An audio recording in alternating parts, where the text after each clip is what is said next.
Hi guys, Lou Antonio here, and in this video, I'm going to show you how to make 100K per month with Shopify branding, okay? I've just shown you a very quick screenshot of one of my students making well over 100K per month.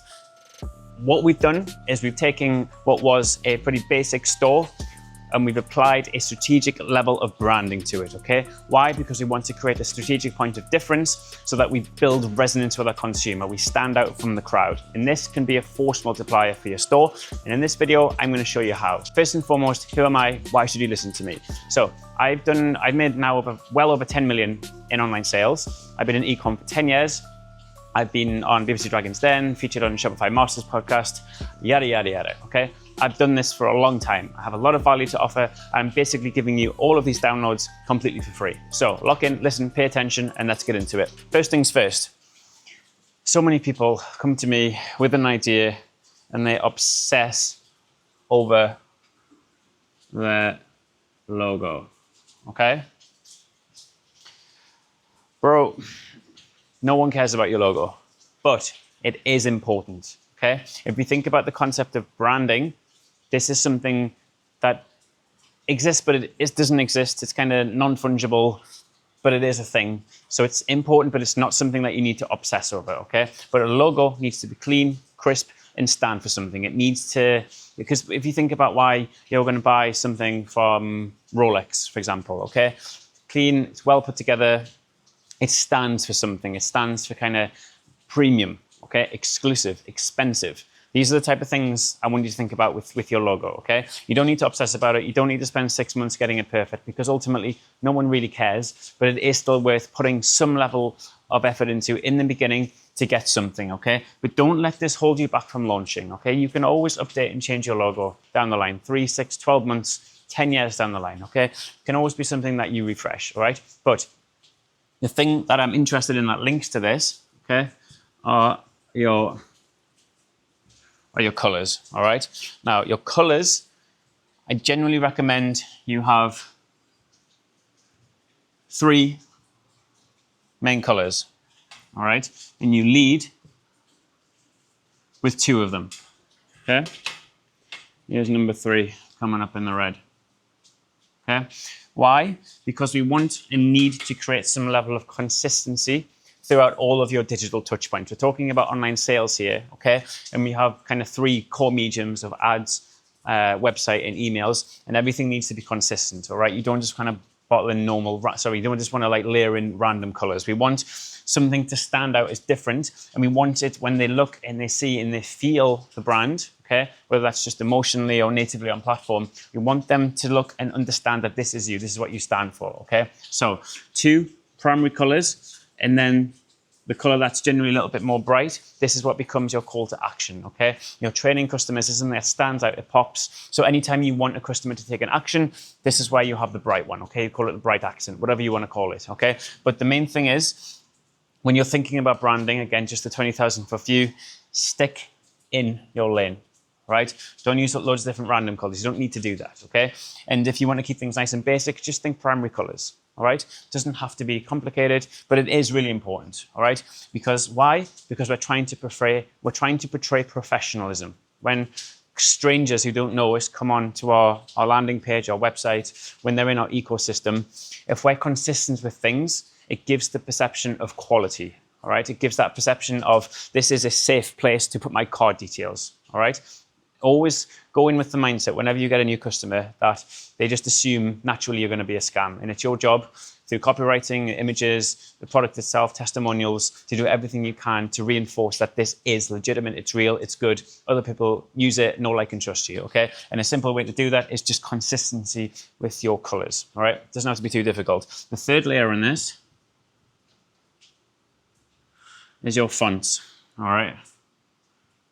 I'm just writing some random letters there, all right?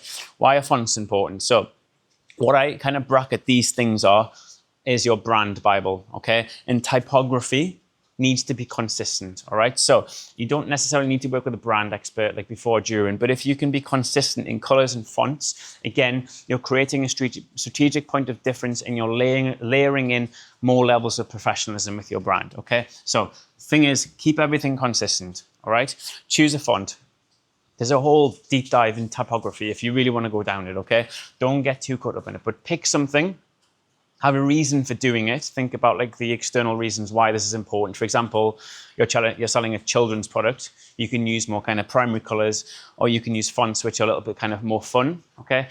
It always layers back to understanding what your product does, and more than anything else, who your consumer is and what they value, all right? That's the most important thing when we're thinking about branding, just kind of matching that and making sure there isn't a mismatch in what we're selling, who we're communicating to, and how we're selling it to, okay? So around the product and also the market, okay? Nice and easy. Next thing is your ads, all right? Let's give you an example of an ad.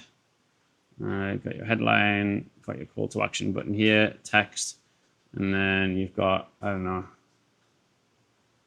you got an apple on there, all right? CTA.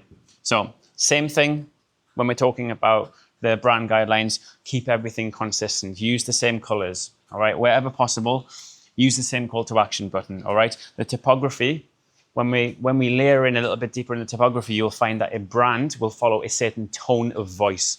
Right? And we want to keep this consistent. And again, it needs to be aligned with your consumer, okay? So if we're architecting this whole customer journey from stranger, don't know you, to paying customer and brand advocate, you want to try and keep things consistent, all right?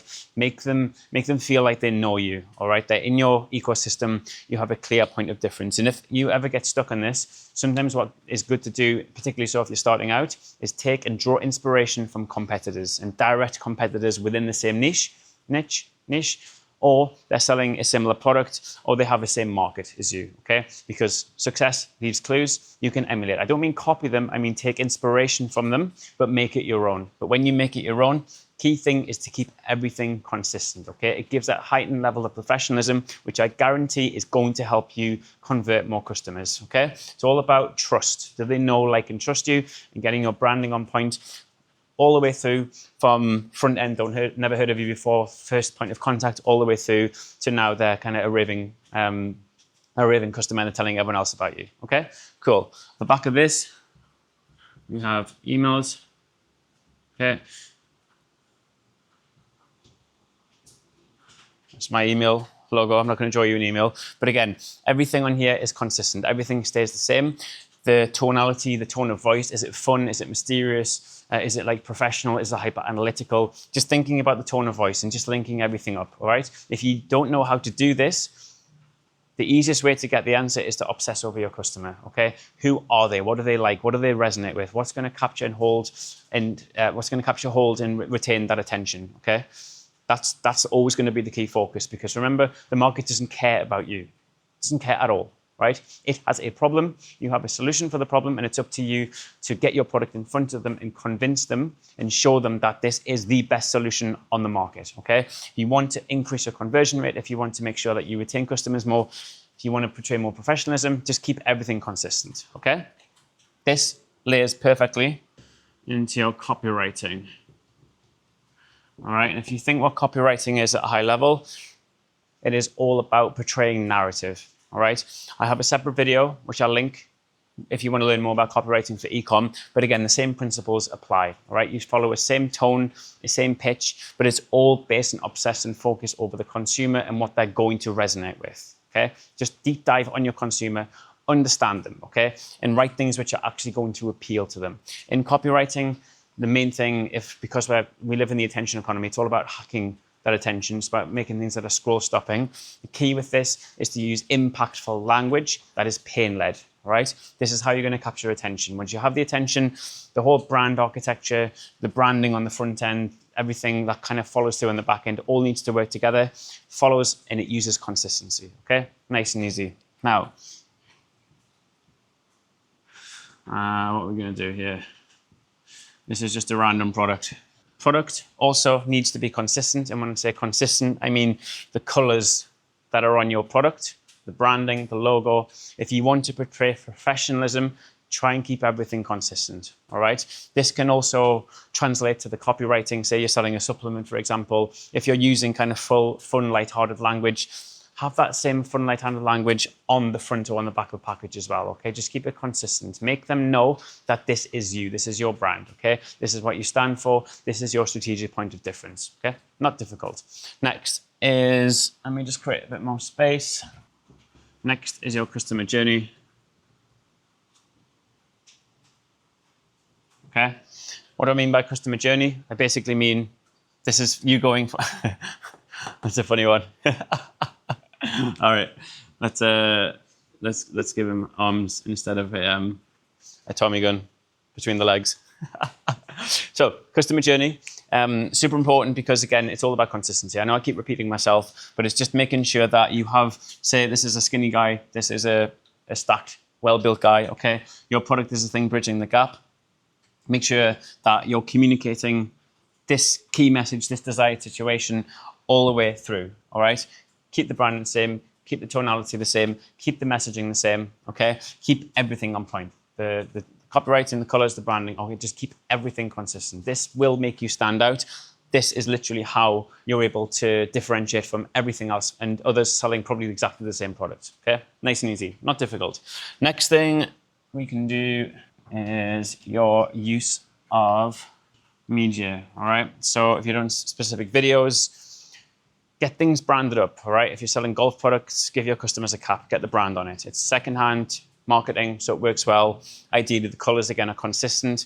The media that you use or run or commission in your ads, if you can get them wearing the same colors. Again, getting products in, just making sure everything is consistent, okay? Media is one of the most important things in a modern day e-com brand. Why? Because first and foremost, modern day e-com companies are media companies. They're e-com, they're media companies, okay? What I mean by that is, this is the medium through which we sell, okay? It's all about content creation, because this is basically how we translate an idea, a product. We capture attention and we convert that attention into dollars. We see narrative, storytelling, branding, and of course, media. Media is three things: copywriting, images, and video. Keep everything consistent. That's the core message of this whole video, okay? It's not that difficult. And the final thing is your market. Why market? Because the whole branding needs to be it needs to take an obsessive focus on who it is exactly that you're selling to, okay? So we talked at the start of the video about typography, tone of voice, branding. Say, for example, I'm selling, again, use the example to kids, primary colors, super basic language, very kind of funny, funky fonts, all of that stuff is okay? The way the understanding the market is kind of the starting point, because this dictates the decision that you make when it comes to creating your brand tonality or looking at certain fonts or even kind of setting up your logo, etc. All right. There needs to be some sort of affinity, ideally, with your logo and whatever it is that you sell. All right. Say, for example, for my nutrition brand, it is a covalent protein bond, which is all about growth and development. Okay. I have three colors: white, green, and black. Super easy. Everything's consistent. And when you look at it, you know this looks completely different to anything and everything else out there. Okay. You stand out. You have a clear point of difference. Customers recognize you. Okay, now you have a brand, okay? Why build a brand and not a dropshipping store? Super easy. Now you have customers, you retain customers, and more than anything else, you have something with exit value. And let's be honest, the reason why most of us get into e-com or online sales is to make life-changing sums of money, okay? And what you'll find when it comes to acquisition, or companies who will merge and want to buy you, is more than anything else, the thing they want that they find hard to emulate or compete with you with is your brand, okay? So if you get this right, this is how you unlock life-changing amounts of money, okay? This is the true intellectual property or IP that a company is coming to buy from you, okay? Because customers know, like, and trust you. There's familiarity with the brand, okay? So all of a sudden they know if they apply more cash, more resource, more effort, better teams, better manufacturing, logistics on the back end, they're gonna be able to 10x it, okay? So super easy, very actionable. I hope this was useful for you. Again, keeping everything nice and high level, but this is really important to implement. And if you would like to work with me one-to-one to scale your own brand to 100K per month, book a call in. The link is in the description. Any questions, stick them in the comments, and I'll see you in the next video. Allow it.